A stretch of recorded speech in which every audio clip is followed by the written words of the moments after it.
শোনো বন্ধুরা, আজ আমি তোমার জীবনে এমন এক গোপন সত্য নিয়ে আলোচনা করব, যা হয়তো তোমার সমস্ত শক্তি থাকা সত্ত্বেও তোমাকে সাফল্য থেকে দূরে রাখছে। তুমি কি কখনো গভীর রাতে জেগে ভেবেছো কেন তোমার এত প্রচেষ্টা সত্ত্বেও বারবার একই ভুল হচ্ছে? কেমন যেন মনে হচ্ছে অদৃশ্য শিকল তোমাকে বেঁধে রেখেছে। এই ব্যর্থতার কারণ তোমার চেষ্টা বা তোমার পরিস্থিতি নয়, এর মূল কারণ হলো তুমি অজান্তেই সেই 99% মানুষের ভাবনাকে অনুসরণ করছো, যারা আসলে তাদের জীবনটাকে নষ্ট করে ফেলে। আর এই ব্যর্থদের পথ থেকে বেরিয়ে আসার জন্যই আজকের এই ভিডিও। এই আলোচনা যেন তোমার জীবনে মোড় পুরোপুরি ঘুরিয়ে দেয়। তাই তোমার কাছে আমার একান্ত অনুরোধ, তুমি নিজের শতভাগ মনোযোগ নিশ্চিত করতে এখন একটি লাইক দাও, তোমার জীবনে এই বিশেষ শিক্ষা দিয়ে গভীরতম মতামত কমেন্ট করো এবং সাবস্ক্রাইব করে ঘন্টার প্রতীকটি বাজিয়ে দাও, যাতে এমন জরুরি কথা তোমার কান আর কখনো এড়িয়ে না যায়।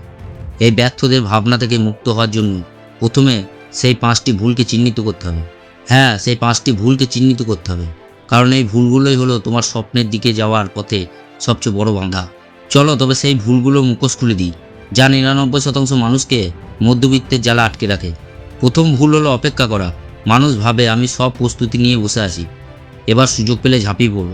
কিন্তু জানো তো, এই সুযোগের অপেক্ষা হলো এক প্রকার মানসিক স্থিরাবস্থা। তোমাকে মনে রাখতে হবে, সুযোগ তৈরি করতে হয়। যে মানুষ জীবনভর সঠিক সময়ে বা সুযোগের জন্য অপেক্ষা করে, সে কেবল অন্যের তৈরি পথে হেঁটে যায়। কিন্তু যে মানুষ নিজের হাতে নিজের চেষ্টায় সুযোগ সৃষ্টি করে নেয়, সেই সফল হয়। তবে সুযোগ তৈরি করার এই পথটা কিন্তু সহজ হবে না, কারণ এই পথটাই হলো নিরাপত্তার মায়া। 99% মানুষ সবসময় নিরাপদ গণ্ডির মধ্যে থাকতে চায়। তারা ভাবে সবাই যা করছে সেটাই সবচেয়ে সুরক্ষিত, তাই আমিও তাই করব। কিন্তু সাফল্যের পথে কখনোই আরামদায়ক বা সহজ হবে না। যে পথে ভিড় বেশি, সেই পথে সাফল্য পথ নয়। পুরস্কার সবসময় ভিড়ের বাইরে পাওয়া যায়, তাই ভিড়ের বাইরে হাঁটতে গেলে তোমার মনের প্রচণ্ড ভয় জন্মাবে। আর এখান থেকেই শুরু হবে ভীত হয়ে পিছিয়ে আসা। যখন তুমি ভীত ছেড়ে একলা পথ হাঁটবে, তোমার মনে প্রচণ্ড ভয় জন্মাবে, তোমার পা কেঁপে উঠবে। আর ঠিক এই মুহূর্তে 99% মানুষ থেমে যায়। কিন্তু সাহসীরা জানে ভয় হলো পরিবর্তনের পূর্বাভাস।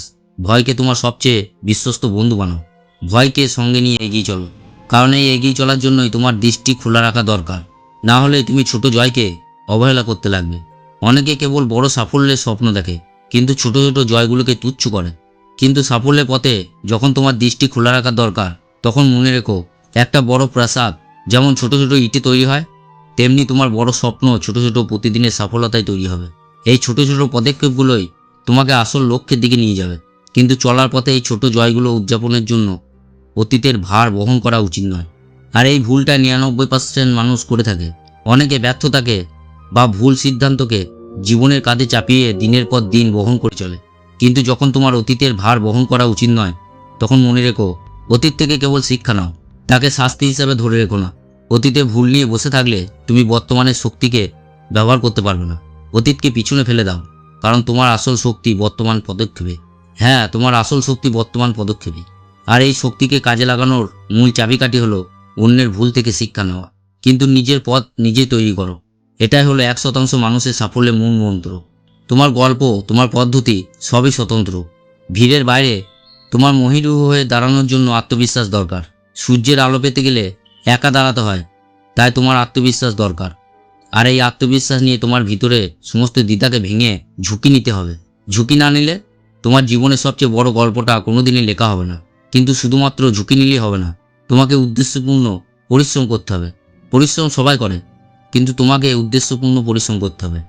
কারণ 99% মানুষ জানে না তারা কেন খাটছে, কিন্তু 1% মানুষ জানে কোথায়, কিভাবে এবং কতটা বুদ্ধি খাটিয়ে শক্তি খরচ করতে হয়।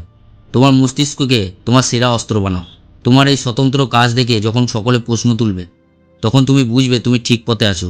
আর সবশেষে যদি কেউ তোমার পথ নিয়ে সন্দেহ করে বা প্রশ্ন তোলে, তাতে ভেঙে পড়বে না, বরং খুশি হও, কারণ তুমি ভুল পথে নেয়। ইতিহাসে যখনই কোনো যুগান্তকারী কাজ হয়েছে, তা প্রথমে সমালোচিত ও উপহাসিত হয়েছে। সবাই অট্টহাস করেছে। এই সমালোচনাকে আশীর্বাদ হিসাবে নিয়ে তোমাকে ধৈর্য ধরে এগিয়ে যেতে হবে, তাহলে তুমি তোমার জীবনে সফলতা খুঁজে পাবে। হ্যাঁ, এই সব সমালোচনা উপেক্ষা করেই তোমাকে ধৈর্য ধরে এগিয়ে যেতে হবে। তাই আজ থেকে তুমি তোমার পুরনো অভ্যাসগুলো পাল্টে দাও। 99% মানুষের ভুলগুলো থেকে শিক্ষা নাও এবং তোমার সবটুকু শক্তি দিয়ে 1% সফল মানুষের মতো বাঁচো। মনে রেখো, তোমার মধ্যে সেই অদম্য ক্ষমতা আছে, যা দিয়ে তুমি কেবল তোমার জীবন নয়, বরং এই জগৎটাকেও বদলে দিতে পারো। এই মূল্যবান ও গভীর আলোচনা তোমার সময় দেওয়ার জন্য তোমার প্রতি আমার আন্তরিক ধন্যবাদ। দেখা হবে পরের ভিডিওতে, যেখানে আমি সাফল্যের আরও একটি গভীর রহস্য উন্মোচন করব। ভালো থেকো, তোমার সাহসকে জাগিয়ে রাখো।